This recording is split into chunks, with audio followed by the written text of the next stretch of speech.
안녕하세요, 여러분. ERP 정보관리사 인사과목 담당하는 배문주입니다. 자, 이제 파트 3, 직무관리에 대해서 살펴보도록 할 것입니다. 직무관리라고 하는 것은 여러분 이거죠. 직무를 분석해서 이 직무를 파악을 해봤더니 어떤 능력이 필요하더라. 그죠? 이 직무를 수행하기 위해서 필요한 인력의 요건들을 따져서 확립시켜 줄 것이고 그에 따라서 설계까지 그렇죠. 이 일련의 모든 그 관계를 이야기하는 것입니다. 체계적인 활동을 바로 우리가 그렇죠. 직무관리다라고 이야기해 줄 수 있다라는 거죠. 그래서 시험에서는 이렇게 나옵니다. 직무를 분석하고 내용을 파악해서 직무를 수행하기 위해서 필요한 인력, 그렇죠. 인적 자원의 요건을 확정시켜 줄 거고 직무와의 관계, 그 관계 구조를 파악해서 설계해 줄 것이다. 이 일련의 모든 과정을 우리는 직무관리라고 할 것이다. 이렇게 시험 문제로 보기로 출제가 되면 이것은 무엇에 대한 설명인가? 직무관리 선택해 주시면 되겠습니다. 그럼 이 직무관리의 용어들을 여러분 좀 파악하고 들어가셔야 되겠는데요. 이 관련된 용어가 시험 문제로 출제가 되기 때문에 여러분 무시할 수 없어요 라고 이야기를 드려야 할 것 같아요. 그래서 요소라고 하는 것은 작업이 나눠질 수 있는 최소 단위를 얘기하는 것이다. 과업이라고 하는 것은 목표를 위해서 수행되는 여러 밑줄이죠. 하나의 명확한 작업 활동 체크. 그 다음에요. 직위라는 것은 여러분 하나 또는 그 이상의 과업들의 집단을 우리는 직위라고 부릅니다. 라고 이야기할 수 있겠고요. 자, 직무라는 것은 여러분 직책이나 맡은 바 임무 이렇게 그렇죠. 직책이나 직업상의 맡은 바 임무에 대해서 이야기를 하는 것이다. 이렇게 맥을 잡아주시는 게 좋겠어요. 그래서 유사한 직위들의 집단입니다. 라고도 표기가 되기도 하죠. 그래서 그런 부분들을 조금 더 체크해 줄 필요가 있겠고요. 직군이라는 것은 직무들의 집단이다. 이렇게 기억을 해두시기 바랍니다. 자, 직종이라는 건 우리가 직업이라고도 얘기합니다. 이런 말 표현을 쓰면서 추가적으로 언급이 되는 말 표현들이 있는데요. 이렇게 유사한 직군들의 집단이다. 이런 말 표현들이 추가적으로 언급이 되니까 여러분 딱 이렇게 직종에 대한 문제가 나온다면 되게 빠르게 답을 선택하시더라고요. 그리고 직종군은 많이 빈도수가 높진 않아요. 하지만 제가 또 가져왔어요. 기출문제 찾아서 가져왔거든요. 조금 더 크게 노동력의 내용에 따라서 분류를 좀 크게 나누는 기준을 이야기하는 것이다. 그것을 직종군이라고 한다라는 것을 기억해 두시기 바랍니다. 자, 직무의 관리의 절차를 행해 보시면 여러분 첫 번째 그렇죠. 앞서서도 이야기했어요. 직무에 대해서 파악이 완벽해야 되겠죠. 그러기 위해서는 직무 분석을 해줘야 됩니다. 자, 맞아요. 직무 분석을 통해서 우리는 직무 기술서, 일에 포커스가 맞춰져 있는 직무 기술서를 작성하고요. 직무 명세서, 인적 특성, 그렇죠? 직무의 그 요건 중에 인적 특성에 포커스 맞춰서 여러분 만들어지는 것이 직무 명세서입니다. 그래서 이렇게 직무 분석을 통해서 직무 기술서와 명세서를 작성하고요. 그리고 이제 직무 평가로 넘어가게 된다는 것이죠. 더 나아가면 직무 설계까지 여러분 오늘 이 시간에 계속 저랑 같이 공부해 보도록 할 것입니다. 자, 이렇게 문제가 나올 수 있겠구나. 직무 관리에 대해서는 어떤 문제가 나오는지 살펴본다면 첫 번째, 자, 직무와 관련된 설명입니다. 올바르지 않은 것을 골라주세요. 라고 문제가 출제가 되었고요. 자, 요소. 맨 마지막, 나눠질 수 있는 최소 단위를 얘기하는 것이다. 딩동댕이죠. 그죠? 과업입니다. 뭐라고 들어가 있나요? 하나의 명확한 작업 활동, 앞에도 맞는 얘기 뒤에도 정확하게 올바르게 들어가 있습니다. 직위라는 것은 자, 그렇죠. 개인에게 부여된 하나 또는 그 이상의 과업들의 집단이다. 아주 올바른 표현을 하고 있습니다. 자, 직종이라는 것은 직무를 수행하는 데 필요한 노동력의 내용에 따라서 크게 분류하는 그 기준을 뭐라고 하죠? 직종군입니다. 이렇게 대답해 주실 수 있으실 거예요. 그렇죠, 여러분? 좋아요. 정답은 그래서 4번입니다. 올바르지 않았어요. 직종군이라고 바꿔주시기 바랍니다. 자, 독립된 특정 목표를 위해서 수행되는 밑줄 하나의 구체적인 작업 활동. 이것을 무엇이라고 하죠? 우리는 과업이라고 합니다. 따라서 정답은 몇 번? 2번입니다. 라고 선택해 주실 수 있겠죠? 좋습니다. 여러분, 이렇게 그 직무관리에 대한 이야기들을 어떤 문제들이 출제가 되는지를 살펴보았고요. 자, 이번에는 우리 직무 분석부터 또 탐구해 보도록 하겠습니다. 직무 분석이라는 게 무엇입니까? 라고 한다면 하나의 특정한 직무의 그죠? 그 내용과 성질을 구체적으로 파악할 것이고 그 구체적으로 파악해서 필요한 모든 요소들을, 정보들을 수집하고 분석하는 것을 이야기합니다. 자, 이렇게 직무 분석을 요약해 볼 수가 있겠는데요. 자, 시험에서는 보다 더 지금처럼, 우리 지문처럼 조금 더 길게 여러분 나타나게 되니까요. 좀 정형화된 표현들을 기억해 두시는 게 좀 좋습니다. 라고 이야기를 드릴 수 있을 것 같아요. 그래서 직무, 특정 직무의 내용과 성질을 구체적으로 파악할 것이고, 이 직무를 수행함에 있어서 공식적인 개요를 작성하는데 필요한 모든 정보, 어떤 정보, 숙련도가 어느 정도 필요합니까? 상중, 하중에 어떻게, 지식의 난이도는 어느 정도 가지고 있어야 할까요? 능력, 책임 요소, 직무 환경, 이런 기타 여러 것들을 수집하고 분석하는 것을 직무 분석이라고 한다라는 것을 기억해 주시기 바랍니다. 자, 이 직무 분석은 굉장히 중요한데요. 인사 관리의 기초 정보를 제공하기 때문에 매우 큰 뜻을 갖고 있다라고 생각을 해주셔야 되겠어요. 그래서 직무 분석이 안 들어가는 분야가 없는 거예요. 임금부터 시작해서 엄청 체계적인 부분들을 만들어 나갈 때까지 계속 이런 직무 분석이 먼저 행해져야 한다라는 말표현을 거듭처럼 거듭하면서 공부해 보도록 할 것입니다. 자, 그렇구나. 이렇게 직무 분석을 통해서 앞서서도 얘기했던 것처럼 직무 기술서와 여러분 명세서를 작성합니다. 좋습니다. 자, 그러면 직무 분석의 효과 앞에서도 살짝 언급을 했지만, 자, 이제 또 한번 이런 얘기를 구체적으로 해보세요. 인사관리의 기초의 정보를 제공합니다 라고 들어가 있는데요. 첫 번째, 근로자의 채용, 배치, 이동, 승진, 고용관리의 합리화. 이 자체가 인사관리잖아요. 인사관리의 합리화를 구축할 수 있습니다. 그 다음에 근로자의 교육훈련과 능력개발을 증진시킬 수 있습니다. 자, 직무의 분석을 한다면 이에 대한 숙련도와 어느 정도의 기술력이 갖춰져 있어야 하는지를 우리가 살펴볼 수가 있어요. 그런데 담당하는 직무를 담당할 사람이 만약에 약간 조금 능력이 부족하다라면 이렇게 교육훈련이라든지 개발훈련을 여러분들 모색해줘야 되겠죠. 그렇죠, 여러분? 그렇기 때문에 더욱더 발전할 수 있다. 그런 효과를 가져오게 됩니다. 라고 이야기하는 것이고요. 직무평가의 기초자료 제공 및 임금관리, 그렇죠. 빠짐없어요. 임금관리의 합리화를 구축합니다. 그래서 직무급이라는 것을 우리가 뒤에 가서 배우거든요. 이 직무급이라는 것은 직무의 상대적 가치를 파악해야 돼요. 어떻게 파악을 하겠어요? 먼저 분석부터 이루어져야 되겠죠. 그래서 이런 부분들까지도 지금 이야기하고 있는 임금관리의 합리화의 효과를 가져오겠다라고 이야기한다라는 것이죠. 업무 분담화의 적정화. 여러분, 직무 분석을 행하면 그렇죠. 맡은 바 임무, 이 하나의 일을 적어도 3명이서 해야 해. 3명이서 이 하나의 일을 맡은 바 임무를 하지 않으면 위험할 수 있어. 그렇죠? 예. 왜냐면 만약에 산업활동을 하는 그런 구간이다, 그런 직무다라고 한다라면 한 명은 뒤에서 만약에 차가 올 수도 있고, 그렇죠? 지하철이 올 수도 있고, 또 다른 이런 여러 가지의 위험 요소들이 도사리고 있을 것입니다. 그럴 때 혼자서 작업하는 건 굉장히 위험하겠죠. 그렇죠? 그렇다면 이 업무를 조금 더 분담할 수 있다라는 거죠. 어떻게요? 나는 작업을 할 테니 너는 뒤에서 좀 수신호를 주겠니? 그렇죠? 이렇게 2-3명이 조를 짜서 업무를 적정하게 분담할 수 있다는 포인트가 될 것이고요. 이는 동그라미 6번하고도 같이 이어갈 수 있겠습니다.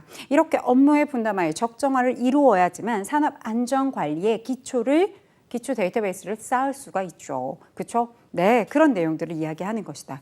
그렇죠. 안전관리 하려면 일단은 그 직무에 몇 명이 필요한지도 알아야 되고, 그렇죠? 네, 그러면 그 위험도가 어떤지도 파악이 될 것이고, 그러면 어떤 안전관리를 행해야 하는지도 만들어지게 될 것이다. 그렇기 때문에 기초가 된다라고 이야기를 하는 것입니다. 자, 5번 직무 중심에, 그렇죠. 일 중심으로 보겠다라는 거죠. 직무 중심으로 조직을 다시 한번 재편해 보겠다라고 하는 부분까지도 이렇게 직무 분석의 효과가 여기저기 많이 나타나고 있다라는 것을, 영향을 미치고 있다는 것을 보여주고 있다라고 생각해 주시면 되겠습니다. 직무 분석의 단계로 넘어가 보도록 하겠습니다. 일단 우리는 무엇을요? 준비 단계, 그 다음에 실시 단계, 그 다음에 정리 단계 세 가지로 나누어서 볼 수가 있겠는데요. 준비 단계 때는 여러분 뭘 해줘야 되겠어요? 리서치. 처음에 예비조사라는 것을 행해주고요. 특정한 직무를 콕 하고 찍어주셔야 되겠죠. 그리고 이 직무를 누가 분석할 것인지 분석자를 선정해 주셔야 되겠죠. 선임해 주실 거고요. 만약에 이 분석자의 훈련이 필요하다면 분석 또한 마찬가지로 훈련, 분석자도 마찬가지로 훈련이 또 필요할 것이다. 그리고 우리가 또 조금 이따가 배우게 되는 분석 방법 같은 것들을 결정하는 것이 바로 어디 단계? 준비 단계에서 행해 주어야 합니다. 자, 그렇다면 이제 본격적으로 실시 단계에 들어와서는 직무 내용을 파악하죠. 직무 내용, 요건을 막 분석합니다. 정신적인 부분들, 육체적인 부분들, 그죠? 이런 여러 가지 요소들을 다 파악을 해서요. 그 정보를 수집하고 그 다음에 분석표를 작성해 둡니다. 그것을 기반으로 해서 이제 정리 들어가 볼까요? 정리할 때는 그렇죠. 직무 기술서와 직무 명세서를 작성하게 된다. 이렇게 순차적으로 기억을 해두시는 게 좋겠습니다. 선생님, 시험 문제에 출제가 될까요? 라고 한다면 네, 시험 문제 출제되고 있고요. 실시 단계가 아닌 것을 골라라. 실시 단계에 해당하는 것을 골라라. 이런 식의 문제 처리가 출제가 되기 때문에 기억해 둘 필요가 있겠죠. 자, 직무 분석의 방법입니다. 어떤 방법으로 우리가 직무 분석을 할 것인지 첫 번째 관찰법이에요. 이렇게 뚫어져라 쳐다보겠다라는 거죠. 그렇죠. 직무 분석자가 수행자가 어떤 직무, 이렇게 직무를 행하는 것을 계속 관찰하고 그 결과를 기록하는 방법을 바로 우리는 관찰법이라고 이야기합니다.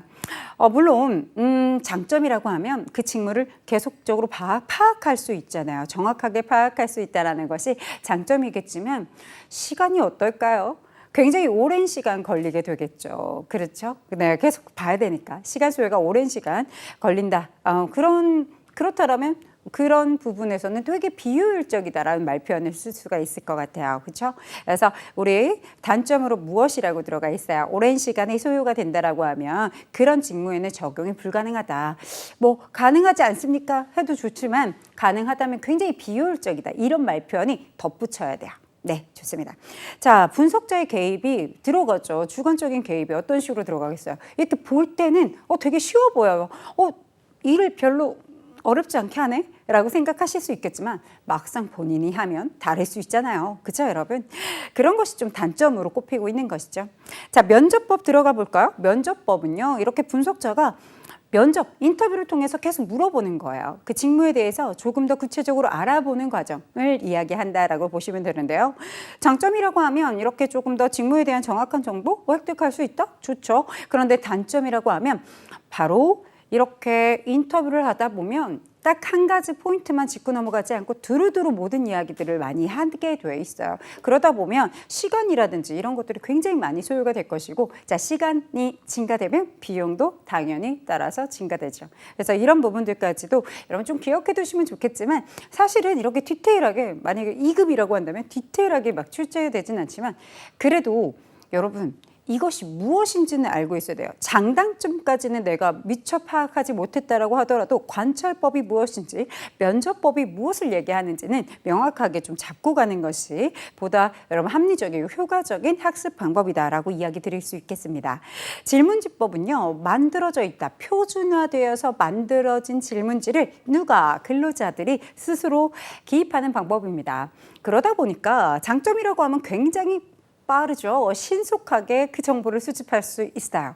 그게 굉장히 장점이에요. 그런데 단점이라고 한다면 질문지를 누가 해석하죠? 분석자가. 그죠? 그 분석자는 어떨 수 있을까요? 다르게 해석이 할 수도 있다라는 거죠. 그런 부분이 좀 단점으로 꼽히게 된다라는 것도 좀 추가적으로 읽어가면서 슬쩍 조금 더 추가적인 내용으로 봐주시면 좋을 것 같아요. 명확한 건 항상 이게 무엇인지를 명확하게 공부하는 것을 짝짓기 해주셔야 되겠죠? 자, 워크 샘플링법. 여러분, 워크 샘플링법이라고 한다면 이 샘플링이 무엇인가요? 네, 무작위로 뽑아내는 걸 샘플링한다라고 얘기하잖아요. 그렇죠, 여러분? 자, 좋아요. 저는 그래서 무작위로 많은 관찰을 합니다. 네, 여기에다 힌트를 드렸어요. 자, 시험에서 이렇게 키워드로 딱 눈에 보이는 그런 키워드 학습이 필요해요. 그렇죠? 그래서 무작위로 많은 관찰을 합니다. 라는 말표현 보았을 때 워크 샘플링법 직무법이라고 기억해 주시기 바랍니다. 자, 장점이라고 한다면 여러 직무들을 여러분 동시에 좀 파악을 할 수 있다는 것이 장점이 될 수 있겠지만, 단점이라고 한다면 이렇게 직무의 성과가 외형적으로 드러나야지만 볼 수가 있다는 게 이런 부분이 단점으로 꼽혀지고 있죠. 그러나 항상 얘기했어요. 지금 제가 장단점을 보여드리고 있지만 제일 중요한 건 워크 샘플링법이 무엇? 이렇게 짝지어 줄 수 있으면 베스트다라고 이야기할 수 있겠습니다. 종합적인 방법은 위에서 열거했던 것들의 장단점만, 그죠? 장점을 살리고 단점을 제거하는 방법이다라고 간략하게 봐주시면 되겠고요. 경험법 나왔네요. 분석자가 직접 뭐 해보겠다, 실제로 경험해보겠다라고 얘기하는 것입니다. 그렇죠? 그래서 거기에 포인트를 드렸어요. 그래서 그렇구나, 이것이 경험법이구나라는 것을 기억해 주시고요. 여러분, 작업 기록법입니다.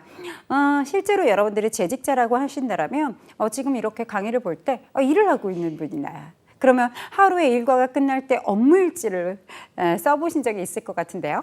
자, 이렇게 업무일지 같은 것들을 이렇게 수집해서 그 직무를 파악하는 방법을 이야기합니다. 그것을 작업기록법이라고 한다. 이렇게 기억해 두시면 되겠습니다. 자, 중요사건 기록법이라는 것은 능률, 비능률적인 모든 행동을 구분해서요, 비교해서 보는 거고요. 이렇게 능률적인 부분이 어떻게 직무 성과에 효과적인 부분을 가져왔는지, 그죠? 이런 행동 패턴 같은 것들을 분석하는 것입니다. 네, 그래서 항상 여기서 포인트를 제가 능률적인 부분, 비능률적인 부분에 포인트를 드렸어요. 능률적인 부분만 뽑아서 보는 것이 아니라 능률과 비능률적인 부분을 둘 다 행동을 구분해서 분석한다라는 것을 포인트 잡아주셨으면 좋겠습니다.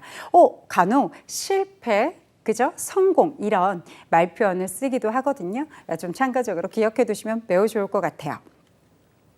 자, 이렇게 직무 분석이 끝나면 직무 기술서, 어디에 포커스 맞춰져 있다고 했죠? 직무, 일에 포커스가 맞춰져 있다. 따라서 직무 수행과 관련된 과업의 동그라미, 그렇죠? 네, 직무 행동을 일정하게 기술해 놓은 보고서입니다. 라고 얘기를 할 수 있겠고요. 자, 그 안에는 이렇게 직무 내용이 그 다음에 직무 요건들을, 그렇죠? 개요들이 이렇게 나타나 있다라는 것을 눈으로 한번 봐주시고 넘어가 주시면 되겠습니다.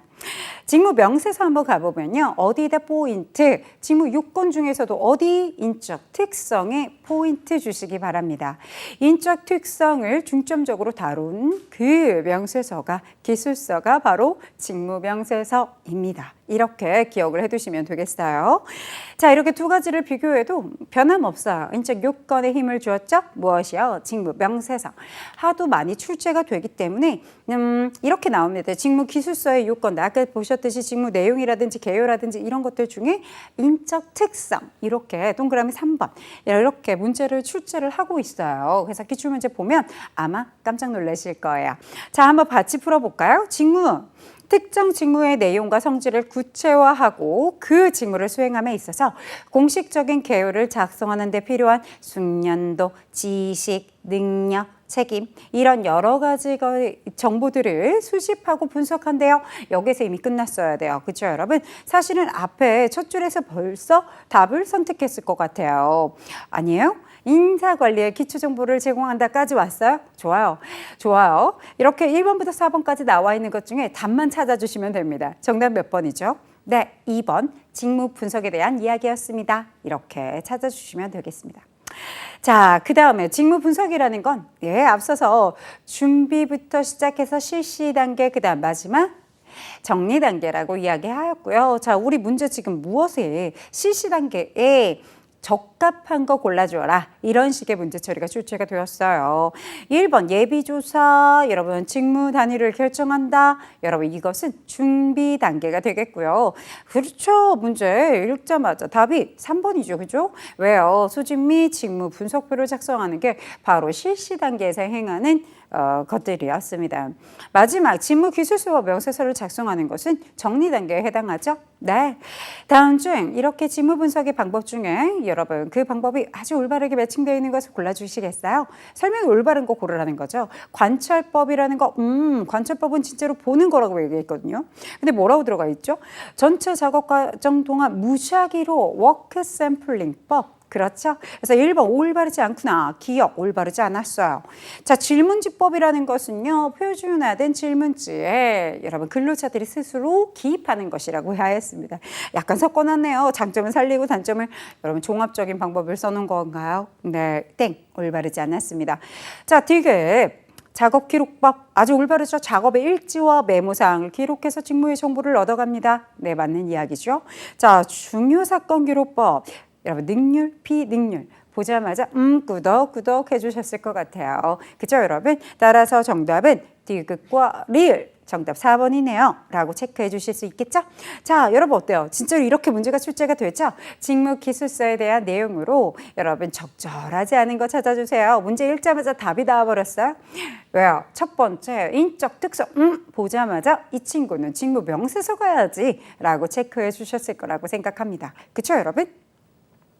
자, 그렇게 문제를 풀어봤고요. 이제 직무 분석을 통해서 직무 기술서와 직무 명세서를 작성했어요. 그렇죠? 그런 다음에 이제 우리는 직무를 평가해 보러 가도록 할 것입니다. 직무 평가라는 것은요. 그 직무 그 자체를 평가하는 것이다. 네, 중요한 포인트예요. 사람을 평가하는 것이다. 올바르지 않습니다. 직무 그 자체를 평가하는 것이다. 라고 여러분 기억을 해두시기 바라겠습니다. 자, 직무평가라는 것은요. 이렇게 직무 분석을 행하여 직무 기술서와 명세서를 작성했고요. 이것을 토대로 하여 그렇죠? 직무의 상대적 가치, 다른 직무랑 비교했을 때 상대적 가치를 파악해 보는 것, 평가해 보는 것이 바로 직무평가라고 할 것이고요. 정형화된 표현은 이렇게 나타나게 되니까요. 여러분 한 번 더 쭉 읽어보시면서 그렇죠.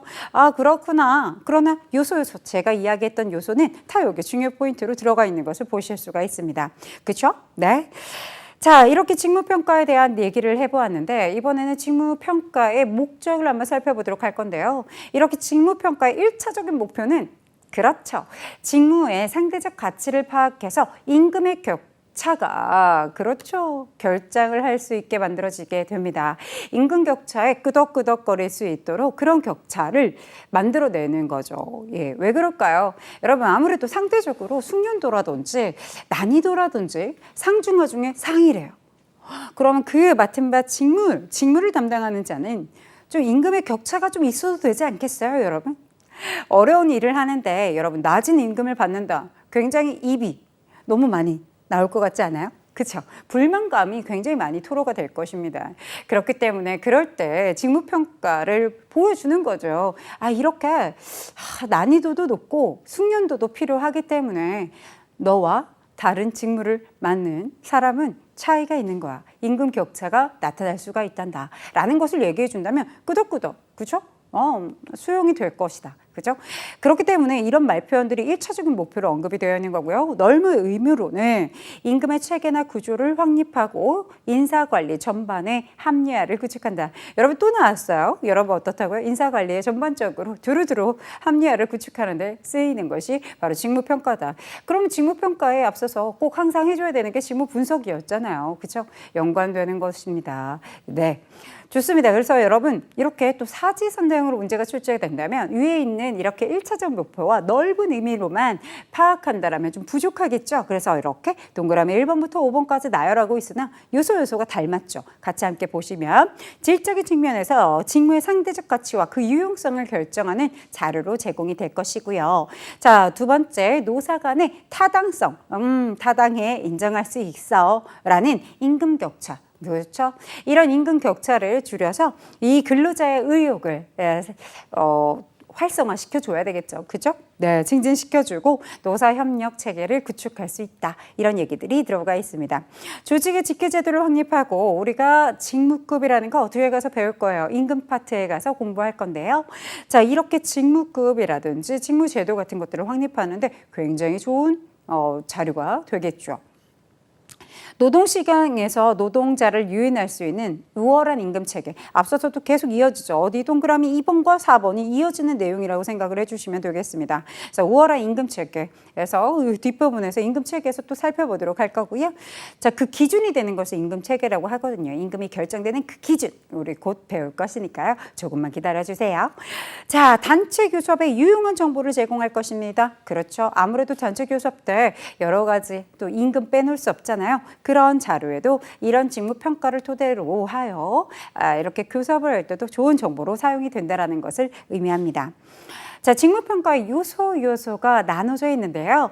자, 여기서 보시면 작업 요소부터 노력 요소, 책임 요소, 숙련 요소 이렇게 나눠져 있습니다. 기업에서 무조건 틀에 박힌 것처럼 지금 이 내용만 이라고는 얘기하지 않습니다. 각각 기업에 따라서 조금 더 그 요소가 조금 달라질 수 있겠습니다. 하지만 기본적인 요소를 구분해 놓은 것이라고 보시면 되겠고요. 작업 요소에는 뭐 위험, 작업 시간이 얼만큼 걸리나, 그렇죠? 작업의 환경은 어떠해야 하는가 이런 것들이 작업 요소로 들어가겠고요. 자, 그 다음에 노력 요소라고 한다면 정신적인 노력과 육체적인 노력으로 나누어서 볼 수가 있겠습니다. 또 책임 요소라고 하면 관리 감독자의 책임, 그렇죠. 여러분 기계 설비의 책임, 원재료의 책임 이렇게 조금 같이 그 책임자라는 그 단어를 붙여서 공부를 해주시면 조금 더 착 감기면서 여러분 공부를 한꺼번에 효과적으로 해주실 수 있을 것 같아요. 왜 이럴까요? 왜요? 시험 문제에서 이렇게 책임 요소로 알맞지 않은 것을 고르세요. 이런 식의 문제 처리가 출제가 되기 때문에 조금 더 제가 수업할 때 이렇게 관리 감독의 책임, 원재료의 책임 이런 말표현을 쓰면서 결합해주고 있는 거다라고 생각해 주시면 되겠습니다.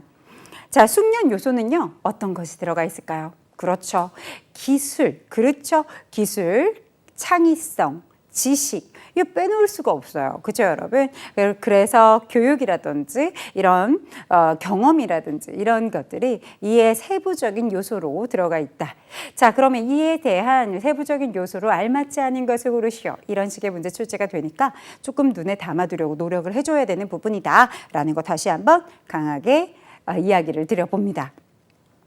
직무평가 방법에는 어떤 방법이 있을까요? 여러분, 계량적인 방법과 비계량적인 평가 방법이 존재합니다. 첫 번째, 지금 우리는 비계량적인 방법을 먼저 살펴볼 거예요. 첫 번째, 뭐가 들어가 있죠? 서열법 들어가 있습니다. 서열법은요, 그냥 단순한 서열법을 제가 지금 열거해 놓은 건데요. 뭐에 대한 거죠? 전체적인 순위를 1순위, 2순위, 3순위 이렇게 나열해 놓은 것을 서열법이라고 할 수 있겠습니다. 자, 그럼 구체적으로 파고들면, 자, 서열법을 조금 더 구체적으로 가면요. 교대 서열법하고, 그렇죠. 여러분, 쌍대 비교법, 이렇게 구체적으로 살펴보실 수 있겠는데요. 여러분, 교대 서열법이라는 것은 가장 우수하거나 가장 한 사람, 열등한 사람을 뽑고, 그리고 다시 우등한 사람, 그 다음에 좀 열등한 사람, 그렇죠. 이렇게 우열을 또 한번 다시 계속적으로 반복적으로 뽑아 나가는 그런 방법을 이야기합니다. 쌍대비교법은 여러분 아마 이상형 월드컵 이런 거 보셨을 거예요. 원빈과 현빈 누구 이렇게 해서 올라가잖아요. 그죠? 그럴 때 또 옆에 그 현빈과 누구 이런 식으로 우리가 쌍대비교법을 많이 보셨을 것 같아요.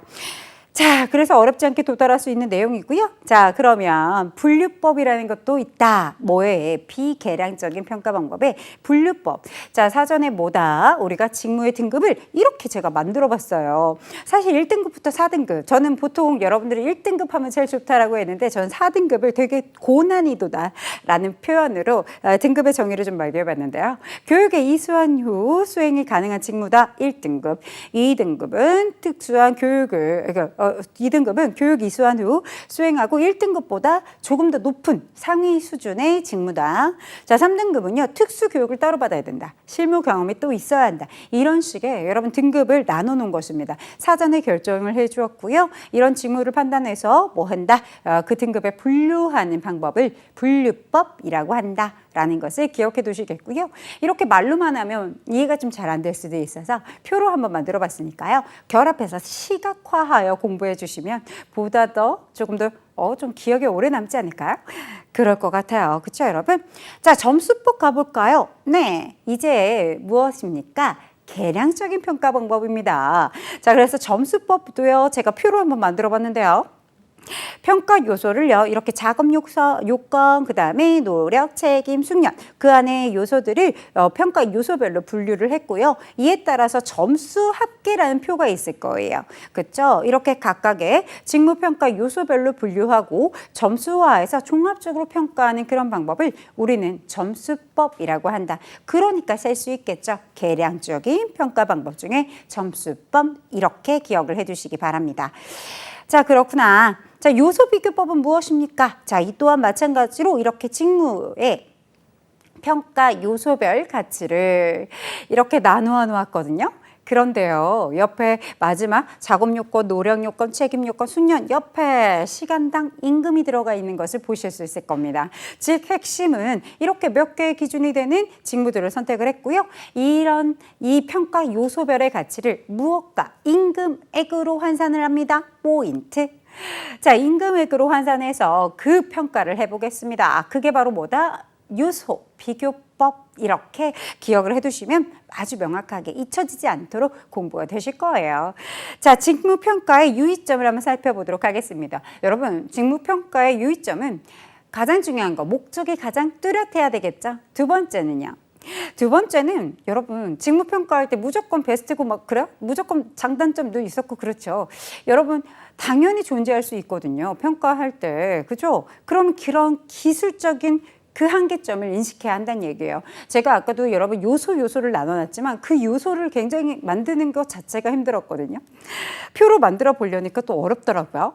그렇게 어렵습니다. 그리고 우리 직무에 딱 맞게끔 만들었다라는 보장을 할 수 없어요. 그렇기 때문에 한계점이 존재하다. 그렇기 때문에 충분히 사전적인 감토 이루어져야 한다. 왜 이렇게 강조할까요? 여러분, 완벽하대요. 완벽하다라는 말표 올바르지 않겠죠? 그죠, 여러분? 네, 올바르지 않습니다. 또 직무평가할 때 최고 경영자들은 그래, 평가해! 라는 적극적인 의지가 있었다라고 하는데 반대로 여러분 근로자들의 의지가 없대요. 올바르지 않겠죠? 협조와, 그죠? 합의를 이끌어낼 수 있어야 한다. 그런 것들을 직무평가의 유의점으로 살펴볼 수 있어야 하겠습니다. 자, 이와 관련된 문제들을 하나하나 살펴보도록 할 건데요. 직무평가의 구체적인 목표에 적합하지 않은 것을 골라주세요. 여러분, 직무평가의 질적 측면에는 직무의 상대적 가치와 유용성을 결정하는 자료로 제공하기 위함이다. 딩동댕. 아주 올바르죠. 동그라미 2번, 노사 간의 타당성을 인정할 수 있는 임금의 격차로. 그렇죠. 맞는 얘기예요. 종업원의 근로욕구를 증진시키고 노사 협력 체계를 구축하겠습니다. 맞는 이야기. 자, 동그라미 3번, 조직의 직계제도의 확립과 직무급의 직급제도의 확립을 자료로 제공하기 위한 거예요. 딩동댕이죠. 네. 자, 동그라미 4번이 정답이겠어요. 그렇죠, 여러분? 네. 직무의 내용과 성격에 관한 모든 중요한 정보를 수집하고 이들의 정보를 관리 목적에 적합하게 여러분 정리하는 그 체계적인 그 과정, 우리는 직무 분석이라고 공부했죠. 여러분, 직무 분석이라고 처리해 주셔야 되겠죠. 따라서 정답 4번이고요. 자, 여러분 여기 보시면 어때요? 직무평가의 기준입니다. 그 숙련 요소 골라주시겠어요? 라고 들어가 있죠. 이래서 그렇죠. 첫 번째, 관리 감독. 책임. 그렇죠. 이렇게 제가 얘기했던 이유. 자, 이렇게 원자재 책임 이렇게 이야기했던 이유. 책임 요소다. 그렇죠. 자, 위험도, 작업 시간이 얼마나 걸릴지, 그 작업 환경이 어떨지, 작업 요소에 대한 이야기였습니다. 그렇죠? 동그라미 3번이네요. 지식, 기술, 교육. 그렇죠. 이 친구가 바로 숙련 요소입니다. 따라서 정답은 3번입니다. 라고 대답해 주실 수 있겠죠? 좋습니다. 자, 육체적, 정신적 노력. 그렇죠. 노력 요소였어요. 그죠? 네. 직무평가 방법이라고 할 수 없는 거 골라주세요. 라고 들어가 있어요. 보자마자 답이 나왔어요? 뜻도 안 읽었는데 나왔대요. 맞아요. 사실 그런 문제였어요. 분류법, 구조적 평가법 땡. 그렇죠? 네, 점수법, 요소비교법. 이렇게 세 가지가 맞는 정답이겠죠. 이에 대한 설명 또한 맞아떨어지는 이야기들이 들어가 있으니까 2번 올바르지 않아요. 선택해주고 1번, 3번, 4번 읽어봐 주시기 바랍니다. 자, 다음은 직무평가 방법 중에서 계량적인 평가 방법. 그렇죠. 계량적, 비계량적으로 나눠놨어요. 이 부분이 시험 문제의 포인트가 될 거라고 이야기도 드렸습니다. 따라서 이것을 나눠보도록 할까요? 자, 계량적인 평가 방법은 점수법과 요소비교법. 정답 몇 번이죠? 4번입니다. 라고 얘기해 주시고 넘어와 주실 수 있으셔야겠죠. 좋습니다.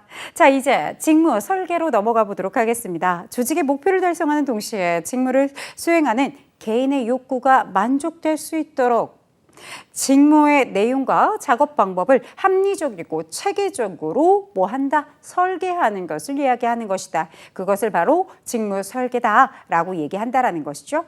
자, 좋습니다. 조직의 목표만 달성하면 안 되겠어요. 근무자도 근로자도 욕구가 충족이 되어야겠죠.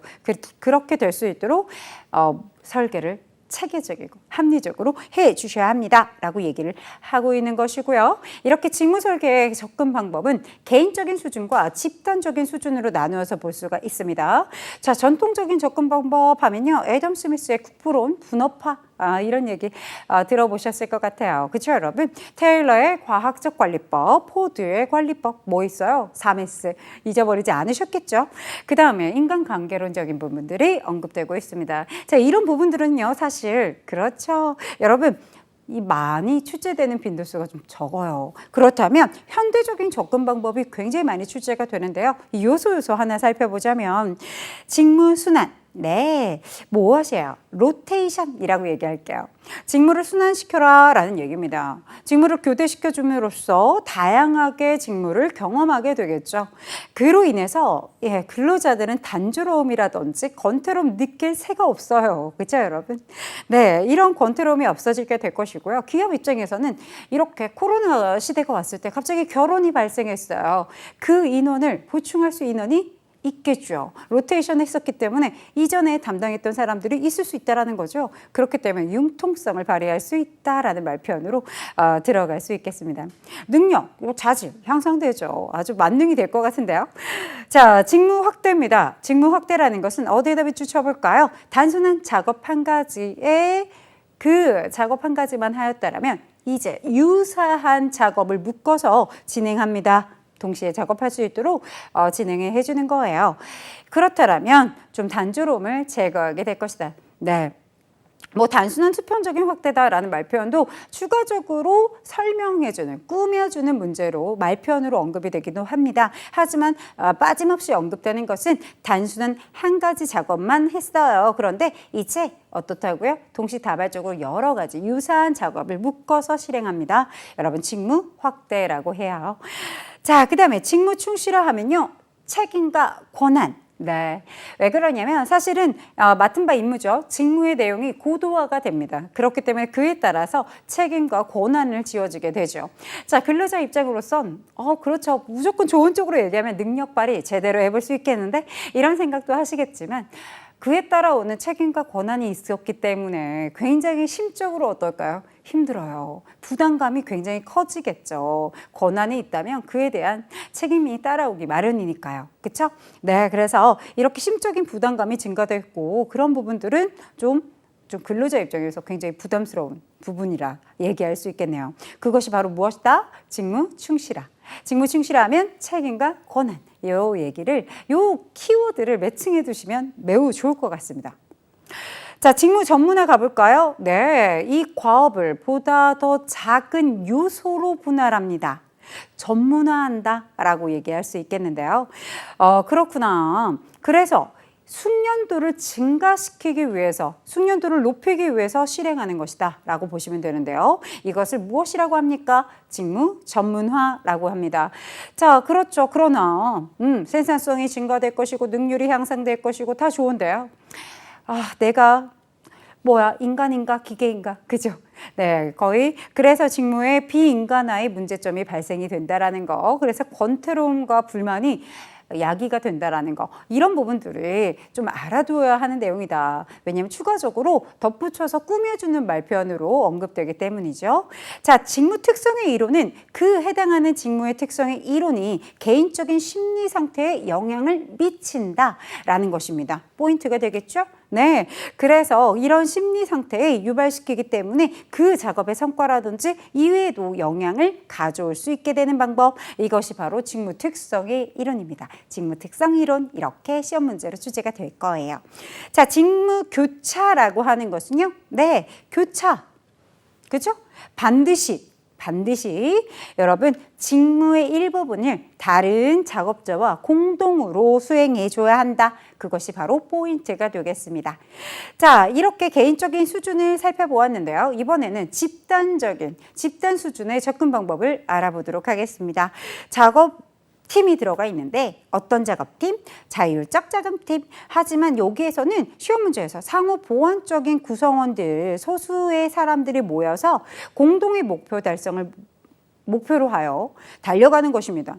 당연히 그러니까 공동 책임이겠죠. 그렇죠? 그래서 상호 책임을 공유하고 문제 해결을 위해서 공동의 접근 방법이다. 이렇게 들어가 있는 모습이 여러분 좀 기억해 줘야 되는 이야기들이고요. 팀 접근법 하면요. 집단 구성원의 집단 수행이 집단 전체에 영향을 미친다. 즉, 직무 책임이 어디에 있다? 집단 전체에 있다. 이렇게 매칭하고 넘어가 주시면 되겠습니다.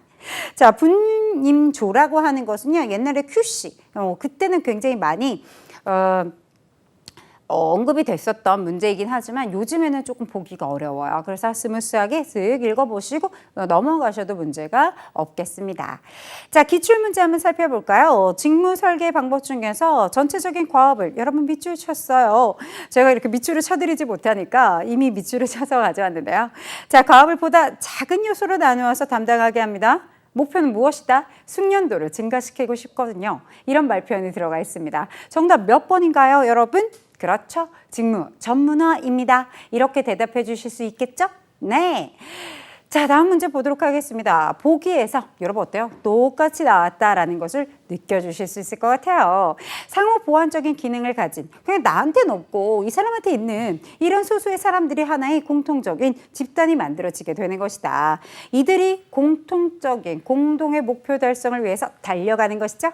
그래요. 그래서 이렇게 문제 해결을 위해서 공동의 접근 방법을 사용하는 것을 무엇이라고 합니까? 여러분 우리 뭐라 그랬죠? 자율적, 그죠? 작업팀 정답 몇 번? 4번입니다. 라고 대답해 주실 수 있겠어요. 다음은 직무 설계 방법 중에서 직무 충실화에 대한 이야기입니다. 적합한 거 골라주세요. 여러분 충실화하면 뭐가 떠올라야 돼요? 권한과 책임. 그렇죠. 여러분 한번 읽어볼까요? 몇 번? 네, 정답 몇 번이죠? 네, 정답은 2번입니다. 라고 체크하고 이런 문제는 재빠르게 넘어오실 수 있으셔야 돼요. 좋습니다. 자, 이제 우리는 인적 자원의 확보에 들어가 보도록 할 건데요. 인적 자원의 확보에 첫 번째 무엇이 들어가 있습니까? 이렇게 채용 관리라는 것이 들어가 있습니다. 채용 관리라고 하는 것은요. 무엇을 얘기하는 거냐? 이 안에는요. 사실 모집부터 시작이 되어요. 자, 이 모집도 하고요. 선발하고요. 그리고 뽑았다라면 다시 기업 내부에 배치도 해주셔야겠죠. 이 일련의 활동들을 이야기하는 것입니다. 선생님 너무 심플해요? 네, 좋습니다. 인적자원 확보의 가장 기본이 처음에 들어가 있는 것이 채용 관리인데요. 저는 이렇게 심플하게 표현을 하지만 시험에서는 심플하게 나오지 않으니까요. 이렇게 정형화된 표현을 한번 우리가 살펴보도록 하겠습니다. 자, 채용 관리라는 것은 기업이 필요로 하는 인적 자원의 그죠? 적정의 인원수를 산정하고 예측하고 막 그랬었죠. 그래서 산정하고요. 노동력을 발휘할 수 있도록 필요한 시기에 모집과 선발을 행하고 선발하였다면 적재적소에 배치해 줘야 하는 것이다. 이렇게 들어가 있죠. 아, 또 자꾸 여기에 살을 덧붙였는데요. 결국 우리가 또 만나볼 이야기들입니다. 그래서 채용관리의 여러분 중요성을 한번 살펴보도록 할 건데요. 자, 요즘에는 채용관리의 중요성 중에 이렇게 근로자 측면, 개인적인 측면, 그죠? 즉 기업적인 측면, 또 사회적인 측면, 그죠? 이렇게 개인적, 기업적, 사회적 이런 식으로 나눠서 표시를 해서 문제를 출제하기도 합니다. 그럼 같이 한번 살펴봐야 되겠죠? 근로자 측면에는 어떤 내용이 들어가 있습니까? 자, 합리적인 채용 관리는 근로자 개인에게 능력 발휘의 기회가 될 수 있고요. 자, 직장 생활에 어떻겠어요? 만족감을 가져오겠죠. 그렇죠, 여러분? 그래서 삶의 질이 향상이 된다. 이렇게. 그것은 누가 느끼죠? 근로자. 이렇게 매칭해 주세요. 자, 그럼 기업적인 측면은 여러분 일 잘하는 근로자와 함께합니다. 그렇다면 나의 인건비 어떨까요? 줄어들겠죠. 그죠, 여러분? 그 얘기가 첫 번째 점막이에 들어가 있는 거죠. 두 번째, 채용을 통해서 조직에 여러분 어때요? 새로운 바람이 불어옵니다. 여러분 신입이 들어오게 되면요, 어때요? 새로운 관점들이 생기고 아이디어가 남다르죠. 그렇기 때문에 새로운 문화 형성에도 기반을 만들어주기도 한다. 그래서 채용 관리는 기업적인 측면에서 이렇게 새로운 문화가 도출이 되기도 한다라는 표현이 들어가게 됩니다. 자, 그 다음에 기업 쪽에서 여러분 채용 관리를 잘하면 약간 이 공정적인, 그죠? 투명한 이런 이미지를 가질 수 있다라는 이야기를 할 수 있어요. 그래서 여기 공정하고 투명한 채용으로 기업의 이미지를 쇄신하거나 향상시킬 수 있다라는 표현을 같이 매칭해서 공부해 주실 수 있겠고요.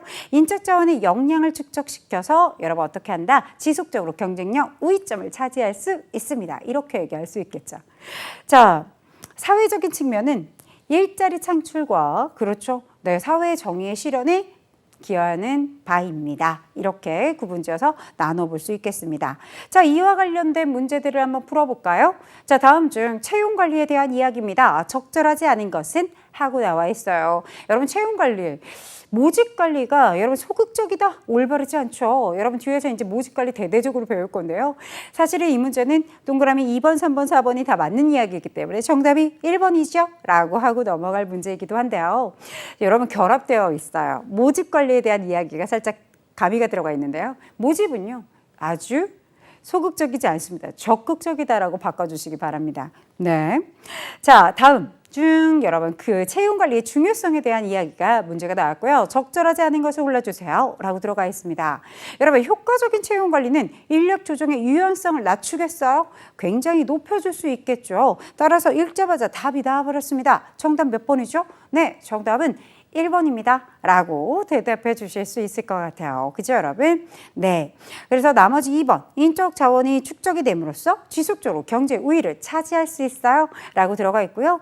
종업원의 개발, 그죠, 경력 개발과 종업원의 동기부여에 영향을 미친다. 채용 관리, 특히 선발 관리에서 여러분 조직의 문화에 굉장히 영향을 많이 미칩니다 라고 들어가 있는 거. 우리가 앞에서 살펴보고 온 중요성의 내용들이 열거되어 있습니다. 자, 이번에는요, 채용 관리 중에 모집 관리에 대해서 살펴보도록 하겠습니다. 이렇게 모집 관리라는 것은 뭐죠? 앞서서도 얘기했어요. 굉장히 적극적인 활동이라고. 자, 우리 기업은요, 되게 좋은 대기업이다 라고 한다면 다 지원하고 싶을 거예요. 알아서 홈페이지 확인할 거고요. 언제 공고 뜨지? 확인할 겁니다. 하지만 우리가 스타트업 회사다. 그렇다면 모집 광고 내야 될까요? 내야죠. 유인해야 돼요. 능력을 갖춘 필수적인 나의 인재들을 모집하려는 그죠? 그런 행위를 해줘야 되겠죠. 그래서 고급스럽게 기업 내 직무에 지원할 수 있도록 구인 활동이다 라고 정형화된 표현도 같이 함께 알아주시고요. 자, 그럼 모집 방법에는 무엇이 있다? 이렇게 내부적인 모집과 외부적인 모집 방법이 존재합니다.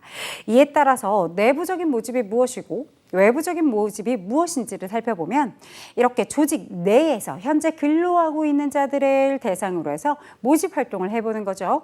자, 그것이 내부 모집이라고 한다면 외부 모집이라는 것은 조직 밖에서 밖에 있는 인적 자원들을 모집을 해보는 것을 이야기합니다. 그래서 조직 밖에 있는 사람을 대상으로 모집 활동을 합니다 라고 들어가 있는 것을 보실 수가 있겠고요. 이런 모집 활동은 직종별로 실행하는 것이 가장 효과적이다, 적절하다 라고 얘기할 수 있겠습니다. 직종별로. 그죠? 네. 자, 그래서 우리는 이렇게 내부적인 모집과 외부적인 모집을 우리가 살펴보도록 할 건데요. 방법에는 어떤 방법이 있습니까? 라고 해주실 거예요.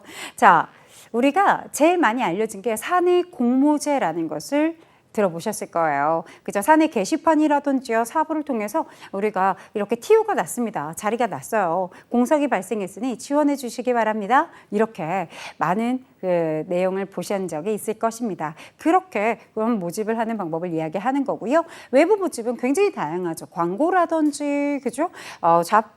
그 포털 사이트, 그죠? 취업 포털 사이트, 홈페이지, 이런 인터넷 모집도 있겠고요. 인턴십, 대학생, 그 학생들을 대상으로 해서 인턴을 먼저 행해보게 하는 것이죠. 그래서 근로자, 즉 대학생들은 근로자로서 여러분 일을 한번 경험해보는 그런 경험을 쌓을 수 있고, 기업에서는 이렇게 능력 있는 들인지 아닌지를 한 번 더 판가름해 볼 수 있겠죠. 그런 기회가 돼서 참 좋다라고 얘기할 수 있는 외부 모집의 방법입니다. 자, 근로자 추천도 있고요. 채용 박람회, 헤드헌터, 여러분 교육기관의 추천, 이런 방법들이 바로 외부 모집으로 나뉘는 방법이죠. 자, 장점과 단점이 존재합니다. 내부 모집의 장점에는요, 아무래도 내가 근로자들을 대상으로 하고 있기 때문에 그간의 성과 자료를 활용해서 뭐 할 수 있어요? 활용할 수 있다라는 거. 그렇기 때문에 시간이 단축이 굉장히 이루어질 수 있고요. 시간이 적게 걸린다라는 것은 그만큼 비용을 절감할 수 있다는 뜻이 됩니다. 자, 그 다음에 내부적으로는 근로자들이 이 TO가 난 자리에 나도 한번 올라가 보고 싶어 라는 생각이 들기 때문에 동기부여가 된다라는 거죠. 그렇죠? 거기에다가 내가 이 TO가 났네? 그런데 우리 그 기업 내에서 찾아. 그렇다면 우리 다음번에는 나도 한번 지원해 볼까? 그렇다면 나는 만들어 놔야겠다. 그렇죠? 이런 생각을 하면서 아무래도 능력 개발을 촉진하겠다라는 생각을 많이 해주실 겁니다. 그런 부분들이, 그렇죠? 네, 내부 모집의 장점으로 볼 수 있겠고요. 단점이라고 한다면 다수의 종업원들이 동일지우에 여러분 다 모집에 다 지원을 하는 거지 않습니까? 그러니까 쓸데없는 경쟁이 굉장히 많이 일어나게 되는 것이고요. 갈등이 이로 인해서 빚어지기도 합니다. 그렇구나. 그리고 또 한 자리잖아요. 근데 만약에 그 지원을 했다가 탈락했어요. 탈락자의 마음이 어떨까요? 그죠? 사기가 뚝뚝 떨어지고, 그죠? 그로 인한 그 분위기가 형성이 돼서 그 조직의 전체적인 침체 현상도 같이 함께 일어날 수 있겠죠. 자, 외부 모집의 장점이라고 하면 리프레시, 그죠? 새로운 인력이 창출이 되었다. 그러면 그들의 그 신선함은 어디 감춰지지 않는 것 같습니다. 그렇기 때문에 새로운 아이디어와 새로운 관점으로 인하여 굉장히 크게 바람이 불어오죠. 그죠? 그래서 새로운 아이디어와 관점이 도입이 될 것이고요. 외부 인력에 따라서 분위기가 쇄신될 것입니다. 자, 유능한 인재를 확보할 수 있고 인력 개발의 축소가 된다. 왜 그럴까요? 개발 비용이 왜 줄어요? 네, 이미 유능한 인재를 스펙들이 다 이게 이루어져 있는 친구들을 뽑을 수 있다라는 거죠. 그렇기 때문에 따로 또 추가적인 비용들을 많이 쓰지 않아도 된다라는 게 또 장점으로 들어가게 되는 것이죠. 그런데 단점으로도 요소로도 전환이 되기도 합니다. 생각해 볼게요. 이렇게 스펙만 보고 뽑았어요. 그런데 알고 보니까 스펙만 화려했던 거죠. 그렇죠? 그래서 부적격자의 채용의 가능성이 굉장히 농후해진다라는 것도 여러분들이 상기시켜 주셔야 됩니다.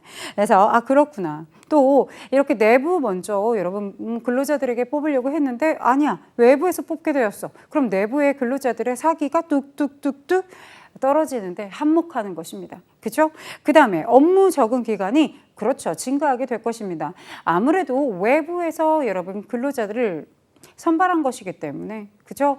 그렇기 때문에 해당하는 비슷한 업무를 했다가 하더라도 내가 우리 기업에 맞춰서 다시 적응을 하려면 오랜 시간 투하를 할 필요가 있겠죠. 그래서 적응 시간이 조금 더 길다라는 것이 포인트가 되겠고요. 자, 외부 모집은 일단 모집부터 내야 되잖아요. 모집 공고 내고, 그죠? 기간 동안에 또 계속 모집만 합니다. 그리고 선발하고요. 선발하는 동안에도 또 시간 소요가 들어가죠.